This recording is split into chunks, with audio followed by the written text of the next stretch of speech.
this is Esther with Discover Your Origins. This is a Research with Me video, and we are looking at Hugh M McClintick.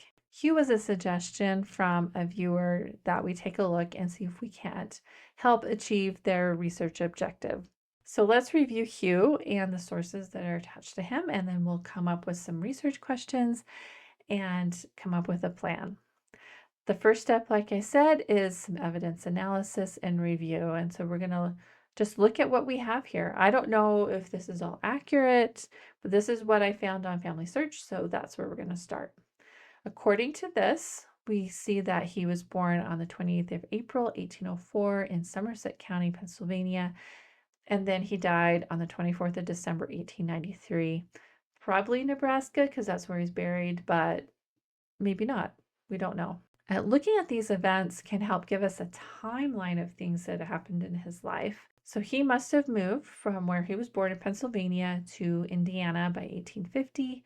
Then he's in Wisconsin, then Nebraska. So he must have been moving further west, looking for land and opportunity, which is a pretty typical scenario of a lot of families at that time period. Let's scroll down. Okay, so he marries Agnes Walker Steen. It looks like 1825 in Pennsylvania. So he was married and probably had some children when he made that first migration to Indiana.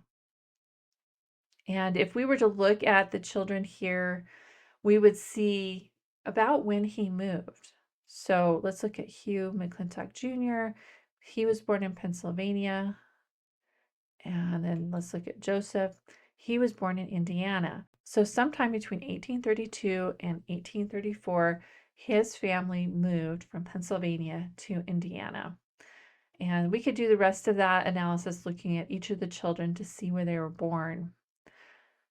All right, then he marries Hannah in 1849. It looks like in Indiana.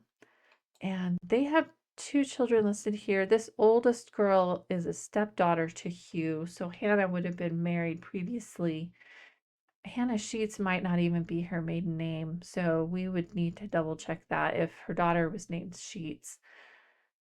I don't usually like to put stepchildren in like this because it can be confusing, because Rebecca would have had a biological father with the last name of Sheets, and so she should be connected to him. It is clearly identified that this is a step relationship, so the person who added it did it correctly. It's just, it can be confusing if you don't pay attention. But it looks like Hugh and Hannah had a son named Samuel Krause McClintick. Okay, coming up here, Hugh is connected to James McClintick and Jane Morton. And so we'd want to see what is the evidence for that. We need to know if that connection is correct.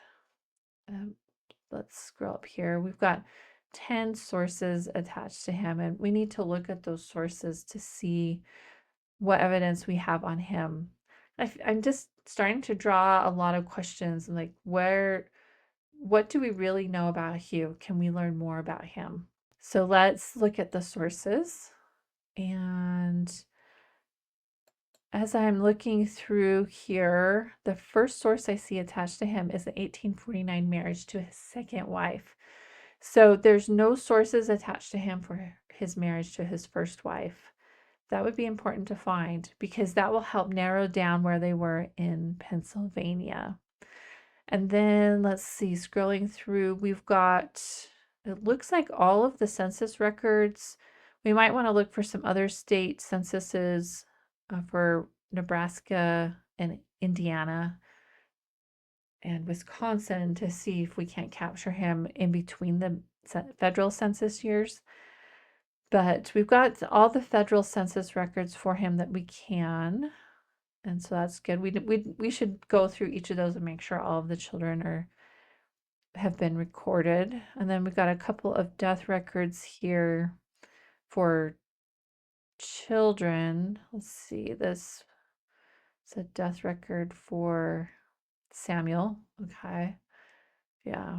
And then we got Hugh McClintick's Find a Grave Memorial. So I've got that open here.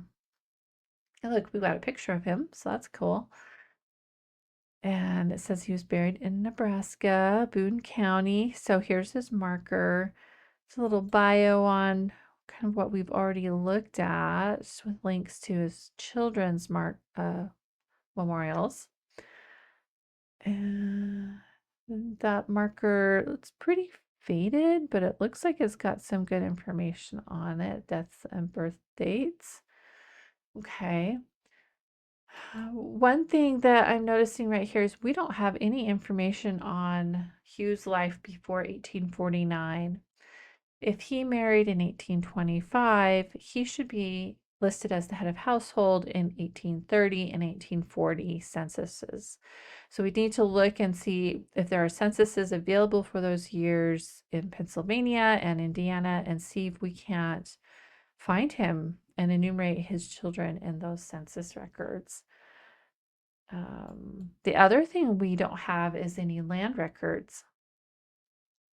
It's possible that he just rented land, but he most likely probably bought and sold land in each of the 3 states that he is recorded having been in. So Pennsylvania, Indiana, Wisconsin, and Nebraska. That's 4 states.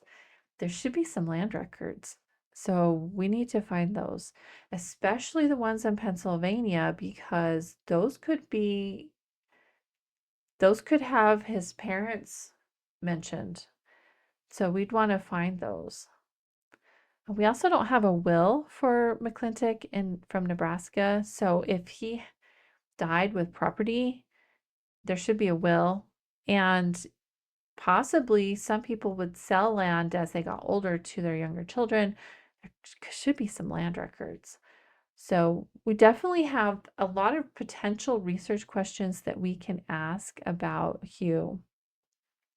Now, the person who submitted this had a research objective, and they want to identify Hugh McClintick's grandparents. So let's go look at the tree and get a feel for what's going on there.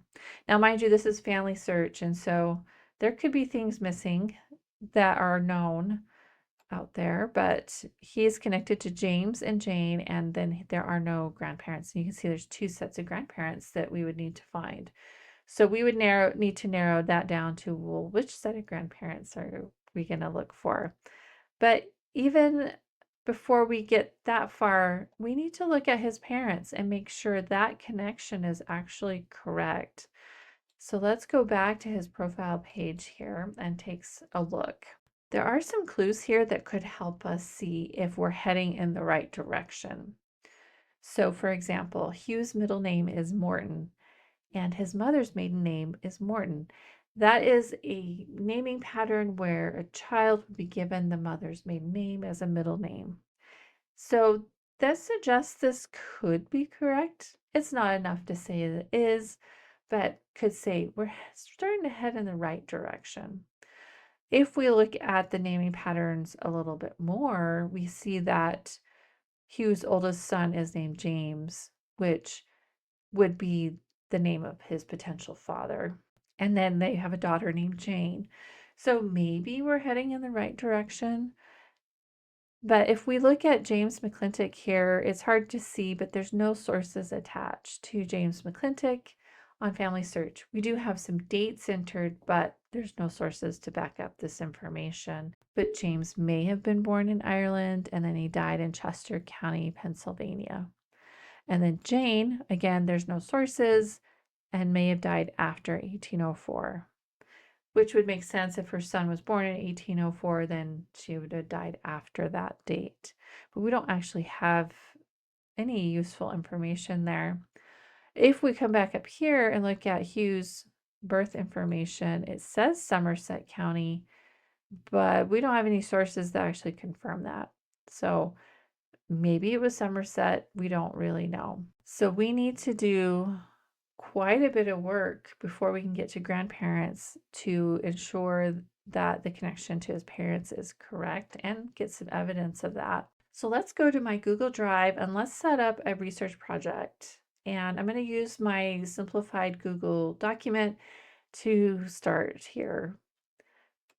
All right, so I have a research query, I have a research plan, and then I have a research log. And here's the research objective is that this person wants to identify the grandparents of Hugh Morton McClintock. That's great. Let's create that as our ultimate goal. But let's set some interim goals that will help us get there. And researchers will break up a big goal like that into smaller research goals and projects, just so that the overall project is not overwhelming and we can focus on more specific things that will help us get there. So I created an interim research goal, and that is that I want to identify source records that show the parent-child connection between Hugh and his biological parents. So by breaking that down, that means we're going to look for those source records and see if we can't find information. Now, in our research plan, we need to look in two places. We have a potential for Somerset County, Pennsylvania, and then also Chester County, Pennsylvania. So we will look in the Family Search Research Wiki to see what records we have available to us in the time period of 1804 that could show a parent-child relationship. I'm going to guess it's church records. The New England area is a little bit better on birth registration information in church records or even civil registration. And so we're going to try and look for that. And then we may also want to look and see if we can't find either some land records or death records for his father and maybe a will. That would be really helpful. So let's jump back over to Family Search and we will look at the Family Search Research Wiki. And it's hard to say if we should start at the Pennsylvania level or go straight to the county level. So maybe, someone put in that he was born in Somerset County, Pennsylvania. So maybe we'll look and see what information is there. All right, let's look and see. Register of Wills has birth and death records from 1885 and probate records from 1795. Okay, Recorder of Deeds has land records from 1795. Divorce and court records from 1795. So let's see. Birth records don't start until 1893. But there could be church records. So we're not out of the woods there as far as birth records. Okay. No known history of courthouse disasters in this county. Okay, perfect. Okay, and then we've got boroughs, townships. Ooh, okay, we've got Bible records.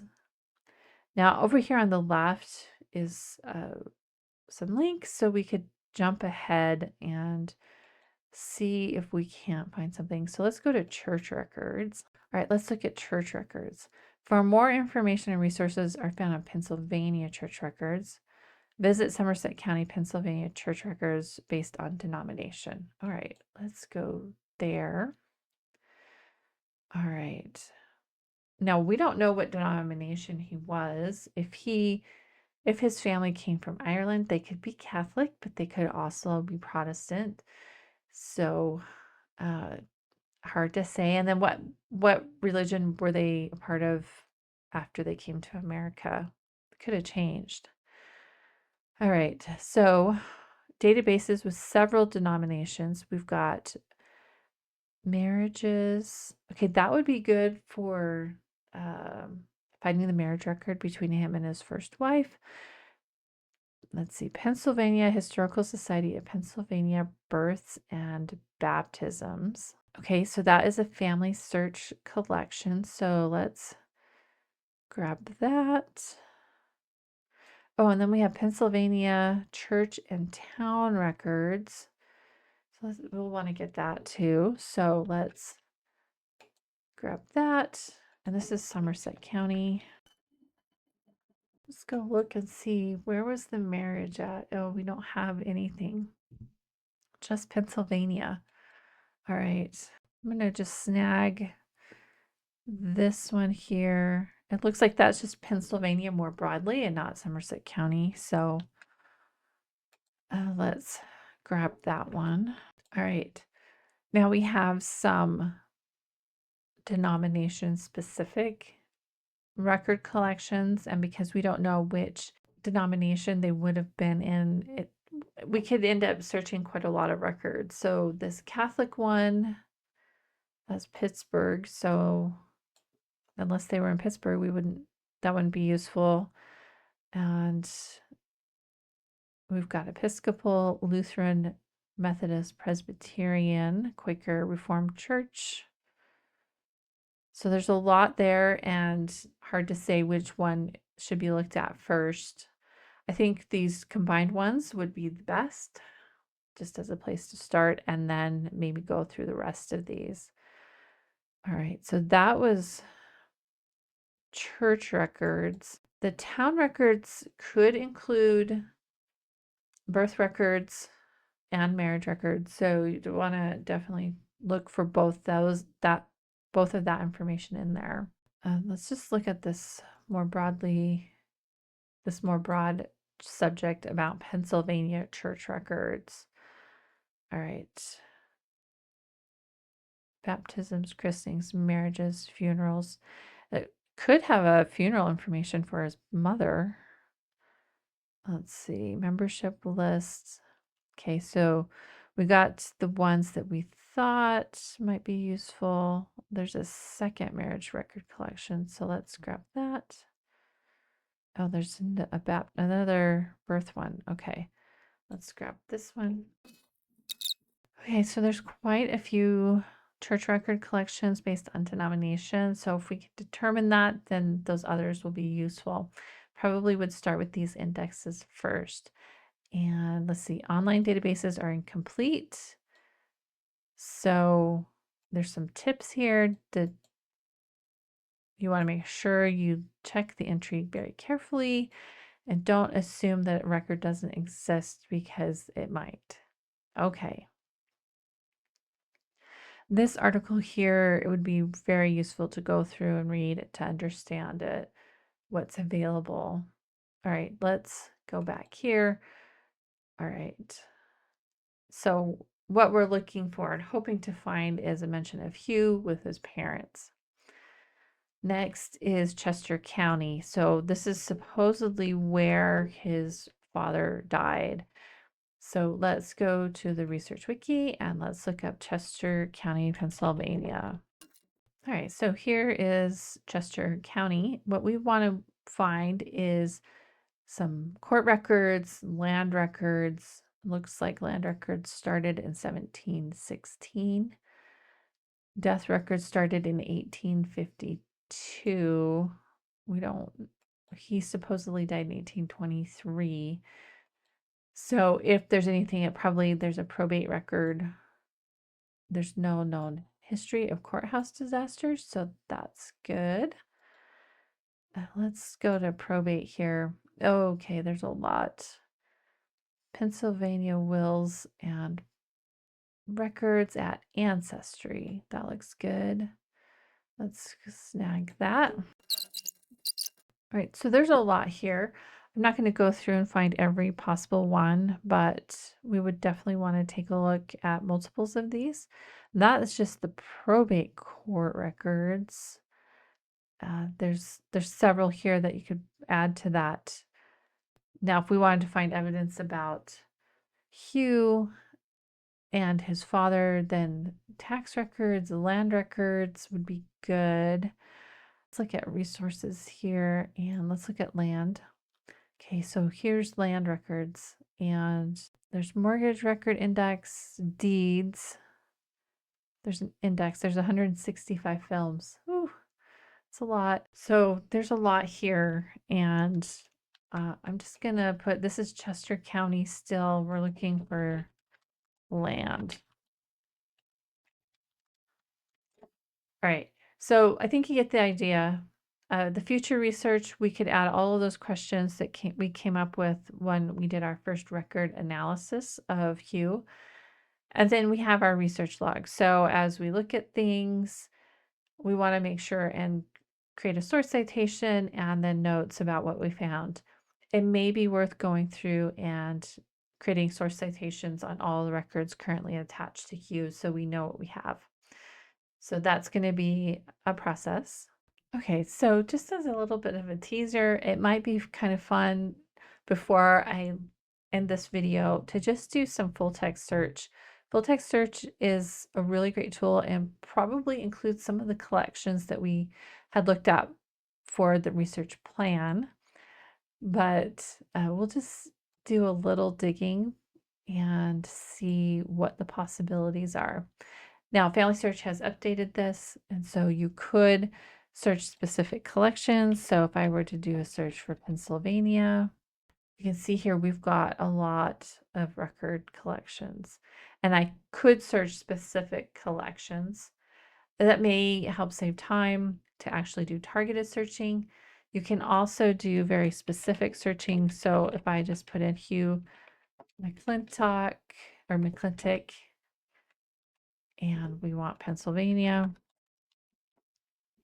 And we can also specify a time period. So if I were to do something like that, that would cover the time period 1795 to 1835. That would incorporate his first marriage, his birth and first marriage. So, and this has been updated, the interface. And so there are some tips here that you could look at. And here we go. We've got, wow, we've got some deeds from Adams County. Let's see, we've got one in Bedford County. We got in Butler County. Oh, goodness. Okay. Oh, look at this. Genealogies, 1800 to 1900. Here's Agnes Walker Steen, born in Pennsylvania. Isn't that his first wife? Let's see. Agnes Walker Steen. We found something. Now, published genealogies always need to be backed up with documentation, but this could offer some clues. So, all right. Okay, okay, so these are children. Let's go back. So, biography of the Steen family. Okay. Agnes Walker Steen, also called Nancy, the third child, was born in Lancaster, Pennsylvania, died in Indiana. In 1833, with her husband, her children, and her father's family, moved from Pennsylvania to Tippecanoe, Indiana. So we guessed right when we were looking at when their children were born, when they moved. She was married in Pennsylvania by Reverend A.J. Ballet, 1825, to Hugh Morton McClintock. He having been born in 1804, to them were born 10 children. Okay. Did it say where in Pennsylvania they married? No, but we have the Reverend. You could research the Reverend and get more information. That's cool. Okay. So I would definitely make note of that, put it in my research log. And okay, yeah, that's cool. All right. Here's Chester County, Pennsylvania. Here's a Hugh McClintick. Tax records.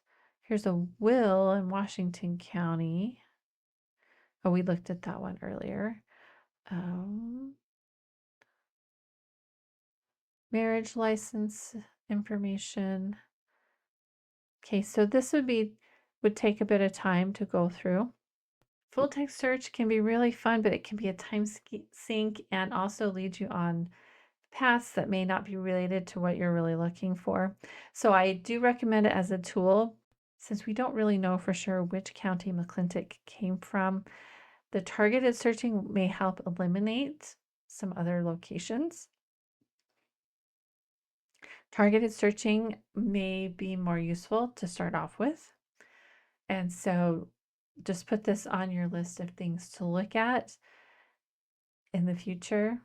Let's go back to my research plan here.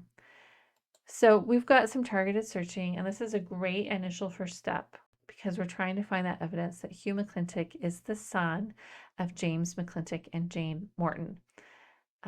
we probably would want to do some searching. So birth and marriage information for Hugh. We might want to just keep an eye out for any information that mentions his parents. But then we're going to go to Chester County and we're going to look for death records because that's what person posted in Family Search. It's a place for us to start for wills and probate records. And there was a lot there. We didn't copy and paste over all the possibilities. So I would look through those a little bit more, but that would give you some ideas. I would definitely start up here first with baptism and birth records for Hugh, because that'll help give us a lot of direction for the later stuff. And then as you're researching, record the questions. And we came up with a lot of questions about Hugh himself that we could spend a lot of time on learning more about him. And that may help inform future research into his parents and then grandparents. Anyway, this was a long video and I hope it provides some direction for the next steps in researching more about Hugh. I know that this didn't provide any magic answers because something like this is very complex and there's a lot of things that we need to consider when we're trying to connect generations. And we need to first make sure that the generations that we know about are right, that his connection here to these parents are correct. And so I hope that's not too disappointing, but I found a lot of information here that really piqued my interest and curiosity, and I hope it did yours too. And even if you're not gonna research the connection between him and his parents, maybe you'll look at the land records for Hugh and his migration and his children and his relationship with his father-in-law and all that kind of stuff. Really interesting, and I think there's a lot of potential research just here on Hugh. But if you want to keep pushing further back, the research plan that I outlined should help get you there. I will have a blog article that goes on along with this video that outlines the research plan and next steps and things that we looked at to consider. So be sure to click the link in the description box below if you would like to read more about this. Click subscribe if you want to see more research that I do, and we're working on Essary family descendants and other research projects. So click subscribe to follow along. Hope that was helpful. We'll see you next time.